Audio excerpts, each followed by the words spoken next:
परं किमपि तत्त्वमहं न जाने। कृष्णाय वासुदेवाय हरये परमात्मने प्रणतक्लेशनाशाय गोविन्दाय नमो नमः।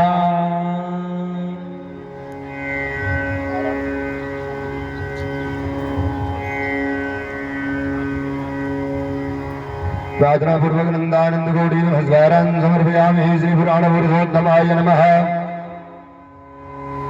आप सभी भक्त लोग खड़े होकर ठाकुर जी की आरती करें, आशीर्वाद प्राप्त करें।